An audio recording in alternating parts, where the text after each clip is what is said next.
벌써 두 번째로 왔는데요. 이번 화요일은 정주 중앙순복음교회, 아마 정주시에서 가장 큰 그 교회에 있고, 또 여도순복음 다음에 두 번째로 큰 순복음교회에서 가서 설교하고, 어제는 소빙구 오늘의 교회, 아주 큰 교회에 있다가 여기 아침에 제가 9시 반 여기 와서 이렇게 여기 있고, 이제 사실은 큰 교회에 있는 것보다 여기서 훨씬 더 많이 은혜를 받는데, 특별히 제가 9시 반 올 때마다 목사님이 굉장히 놀라시는데, 왜요? 9시 반까지. 근데 저는 사실은 이렇게 알잖아요. 11시 예배 하게 되면 제가 은혜를 하나도 못 받고 그냥 도돌다가 이렇게 가니까 말씀 들으러 이제 오는 거예요. 그래서 아침부터 저는 지난번도 그렇고 오늘도 이제 은혜를 받아서 이제 그냥 이제 너무 감사했습니다. 그리고 지난번처럼 제가 설교하지 않고 그냥 보고만 할게요. 왜냐하면 목사님 말씀이 들어보니까 굳이 제가 그냥 보고만 하면 될 것 같아서 그래서 보고만 할게요. 네. 제가 이제 폴란드로 이제 3번 갔다 왔고요. 이제 8월달 다시 갈 것이고, 계속 이제 폴란드와 한국 사이에 이제 사역하면서 있을 텐데, 폴란드에 있으면서 제일 가장 중요하게 느꼈던 게 뭐냐면, 폴란드 사역은 이제 난민 사역은 구제 사역이잖아요. 어려운 사람들의 사역이고, 구제 사역에 대해서 올바른 사고 방식을 가지고 있지 않으면 굉장히 시간과 돈 허비하게 됩니다. 왜냐하면 그 난민촌이라는 곳이 있는데, 난민촌에 아무리 어마어마한 선물과 막 음식과 여러 가지 막 다 가져와도 이게 난민촌에서 살고 있는 사람들이 오로지 그냥 가난하고 부족하고 그러신 분들이 살긴 하지만, 만약에 이제 집시 같은 그 소수민족이 있는데, 집시라는 거 들어보신지 모르겠지만 그 우크라이나 사람들과 조금 다른 약간 종족인데, 그 사람들은 이제 그냥 이 상황을 이용해서 그냥 거기서 해먹는 거죠, 그냥. 그리고 우리가 갖다 준 모든 선물과 훔치고, 그리고 막 갖다 줬는데 막 저기 오늘 액수에 갖다 줬는데 훔쳤다. 뭐 이렇게 했는데 그냥 해먹었다. 감사하는 마음 전혀 없이 그냥 우리가 그 선한 행동을 하는 거를 그냥 이용해서, 이와 같은 상황을 보면서 굉장히 마음이 굉장히 아프고, 이렇게 하다 보니까 그 구제 활동을 지혜롭게 하는 방법이 어떨까, 그리고 우리가 과연 가서 거기서 우리가 할 수 있는 일이 뭘까 생각을 이제 하면서 했는데요. 도착하는 첫날 이제 어떤 여성분한테 인터뷰를 했어요. 인터뷰 중에서 이제 한국 기자가 물어보는 거예요. 혹시 우리가 한국에서 와서 뭘 해주기를 바라십니까? 우리가 뭐가 부족하냐고 물어보니까, 이 여성이 이 질문을 들으면서 뻥뻥 울기 시작했어요. 울다가 그치고 난 다음에 하는 얘기가 뭐냐면, 나한테 뭘 해주겠냐고. 내가 남편을 잃어버렸는데, 남편 시체를 치우지 못하고 비해가지고 여기 그냥 해가지고 남편을 잃어버렸다. 그리고 집 다 잃어버렸다. 남편을 부활시키시겠습니까? 혹시 나한테 다시 남편을 돌려줄 수 있으면 도와주세요. 나머지는 전 필요 없습니다. 그리고 저는 집이 없습니다.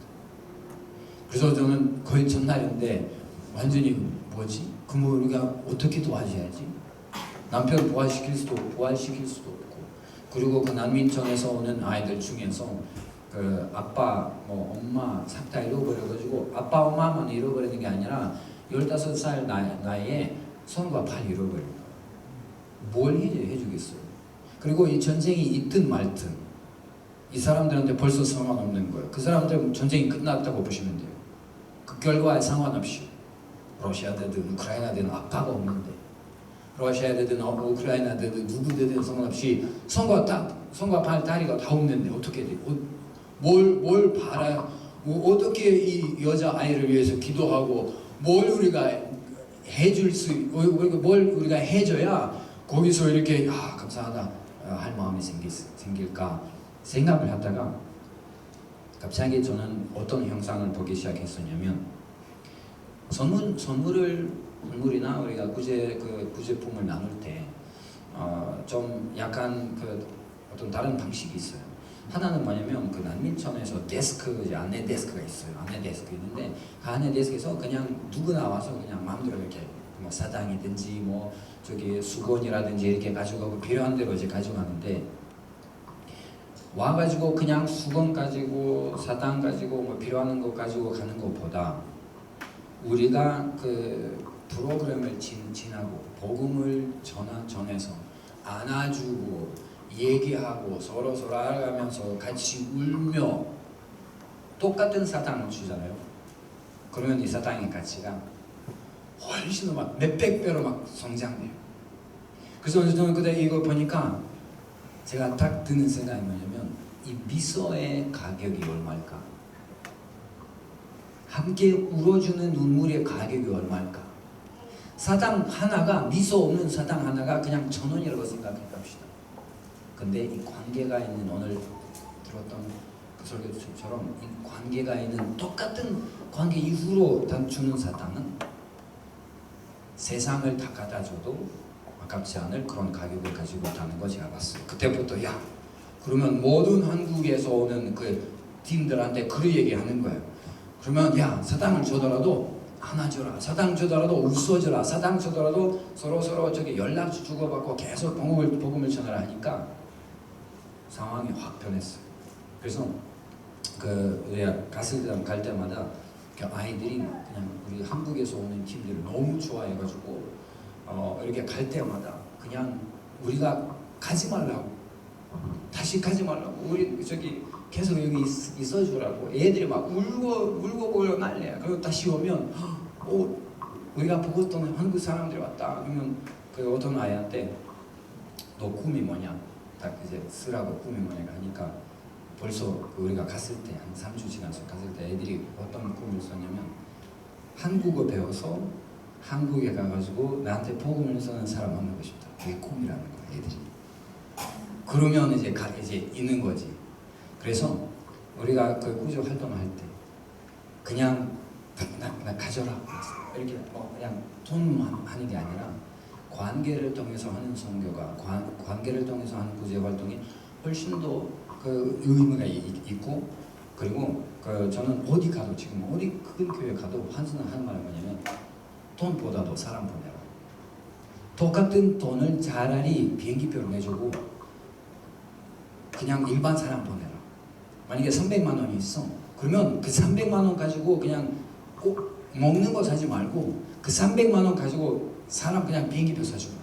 그러면 그 사람 가가지고 그 아이와 같이 이렇게 안아주고 함께 있으면서 복음을 전하면 그러면 의미가 있는 거야. 아멘. 폴란드에서 제가 물어보니까 폴란드에서 교회 하나 개척하려면 8년 걸린대요. 교회 개척한다는 말은 30명을 모아서 조직 만들어서 그게 개척으로 인정된가 봐요. 우크라이나에서는 한 달이면 되거든요. 한 달이면. 근데 지금 상황에서는 30명은 아무것도 아닌 게 저 이번에 봤는데 폴란드 역사상에 첫 대형 교회가 생겼어. 1,000명. 그 1,000명 교회 다니는 민족이 누구기에? 다 우크라이나 사람들. 우크라이나 사람들은 지금 십자만 걸면 엄청나게 모여요. 교회 성장, 3배로 성장이라는 것은 그냥 아무것도 아닌 정도. 사람들이 엄청 모여요. 왜냐하면 이미 사람들이 알고 있어요. 하나님 말고는 다른 답이 없다는 거예요. 남편을 잃어버리고 엄마를 잃어버리고 뭐 그냥 손과 발 잃어버리고 자기 집을, 나라를 잃어버린 사람한테 해답이 복음밖에 있겠어요? 없는 겁니다. 없는 겁니다. 그래서 다른 선물 하는 것보다 거기서 목회자 1명 보내는 건 훨씬 더 큰 선물이라는 건 아셔야 됩니다. 저는 거기 이제 그 폴란드 가서 마르샤바에 그 한인 교회가 딱 2군데 있는데 가장 큰 한인 교회에서 가서 제가 초청을 받아서 3주 내내 주일 설교를 제가 그 저기 우크라이나인들 위해서 했어요. 첫 주에는 한 15명이 왔어요. 두 번째 주에는 한 30명이 왔어요. 제가 마지막으로 있었을 때 45명이 왔어요. 아멘. 그리고 예배할 때마다 눈물 바다야. 그냥 아버지 얘기만 하면, 하늘에 계신 아버지 얘기만 하면 거기 아빠가 한 명도 없거든요. 아버지들이 전부 다 전쟁하고 있거든요. 아버지 아빠 얘기만 하면 눈물 바다야. 그냥 한 명 한 명 다 그냥 거기 막 그 회개하고 중언부언하는 주기도문이 존재하지 않습니다. 다 울어버려요. 그냥. 그래서 제가 갔을 때 이 한인교회 목사님이 너 다시 여기 부를 수 없냐고 다시 어떻게 올 수 없냐고 그렇게 얘기하더라고. 사역자가 너무 필요하다고. 사람이 바르샤바에만 바르샤바 수도에만 어린이가 30만 명이에요. 그 폴란드 수준으로는 그 도시 10개가 함께 모이면 그 어린이만 있는 거예요. 바르샤바에 올드타운, 아주 아름다운 곳이 있는데 그 시내는 아닌데 아무튼 약간 옛날 이렇게 관광 그 명소가 있는데 거기 딱 가잖아요. 들리는 음성이, 들리는 언어가 폴란드 아니에요. 무슨 언어게요? 우크라이나, 러시아어예요.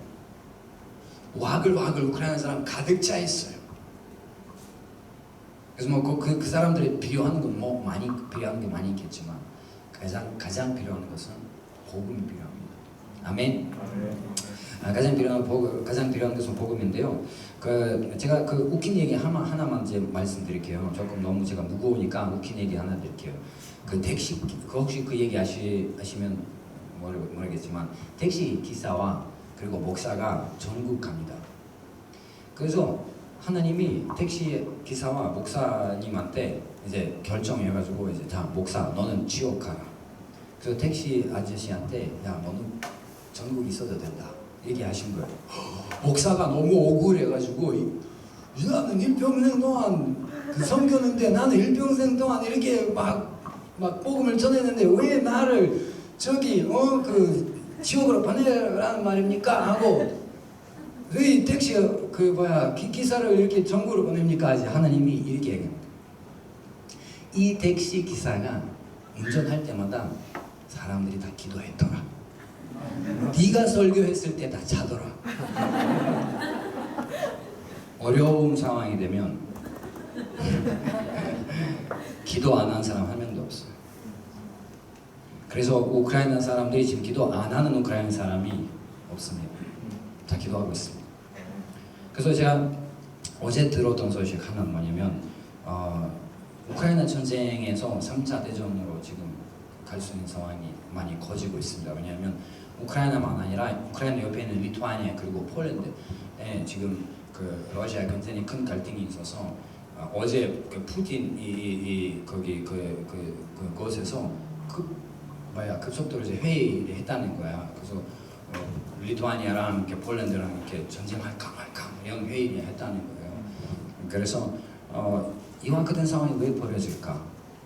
왜냐하면 오늘 목사님 말씀하셨지만 너무 평화롭거든요. 너무 그냥 배불러서 기도할 때가 됐어요. 그래서 기도하실 때 유럽 사람들에게 하나님이 갈급한 마음 주시고 다시 한번 회개하는 마음으로 주님 앞에 나올 수 있도록 기도하시고 우크라이나 사람들도 이와 같은 어려운 상황에서 낙심하지 않고 자살 생각하지 않고 다 포기하고 술로 가는 게 아니라 오로지 복음으로 갈 수 있도록 그게 사실은 그리고 그런 어려운 상황에서 있으면 두 가지 선택하게 됩니다. 첫 번째는 다 포기하자. 술 마시자. 자살하자. 그냥 하나님이란 데 없다. 이렇게 할 수 있겠지만 근데 사람을 만나면 전도자를 만나면 사역자를 만나면 그 나쁜 길에서 안 좋은 길에서 사망의 길에서 벗어나 생명 길을 가는 것처럼 똑같이 유럽으로 지금 많은 사역자들이 가야 합니다.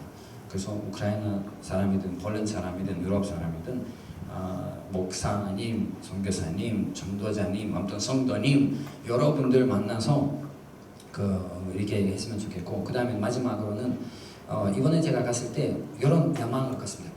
나는 우크라이나 사람한테 가서 복음을 전하면 엄청 막 나겠다.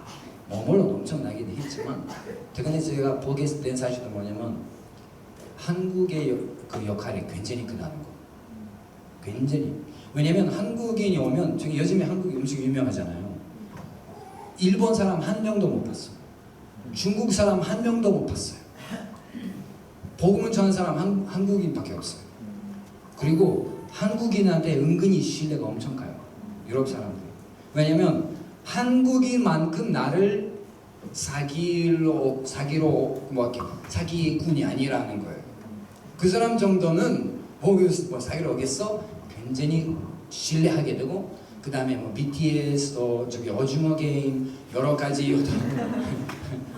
어지러운 게 여러 가지 어떤 환류 때문에 야, 한국인이 나에게 와서 나랑 사귄다. 우와, 이런 프라이드로 생각해요. 그래서 지금 한국이 선교해야 하는 완전히 타임이에요. 어마어마한 거예요. 완전히 신처럼 여겨요. 한국인이 진짜 한국인 와서 나 사인해줘 이 정도예요. 아이들 사역은 100% 성공. 왜냐하면 어머니들이 안전이 중요하잖아요. 한국인은 분명히 나쁜 놈 아니라는 인식이 완전히 강합니다.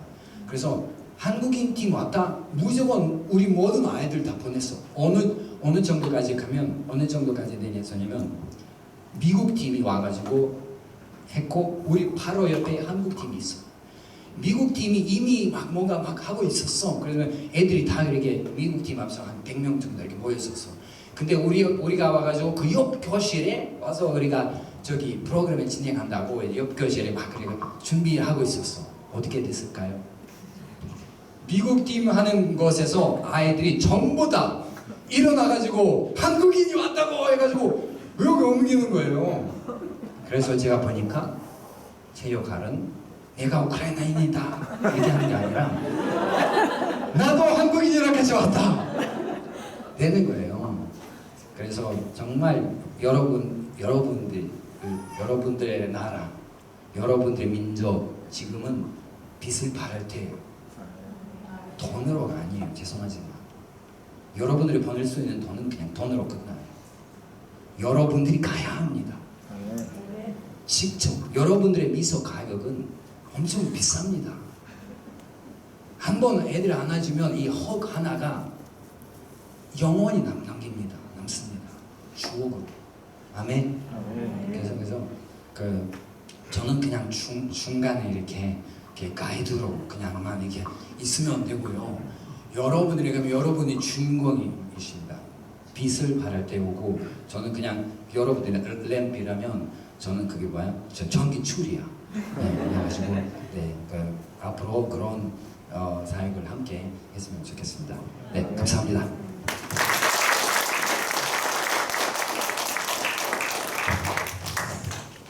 한민족 공동체가 이제 우크라이나 전쟁이 종식되면 가서 재난구조, 제가 국제재난구조위원장을 하고 있거든요. 재난구조를 하려고 했는데 전쟁이 계속된다고 하니까 아무래도 그 난민들을 복음화시키는 그게 하나님의 부르심 아니겠는가 그런 생각이 들어요. 우리 교회도 그 부분에 대한 TF를 좀 구성해서 구체적으로 그래도 한번 가서 복음을 좀 전하다가 천국에 가야 너 뭐하다 왔니? 그러면 나 우크라이나 가가지고 안아주고 왔어요. 울고 왔어요. 기도하고 왔어요. 복음 전하다 왔어요.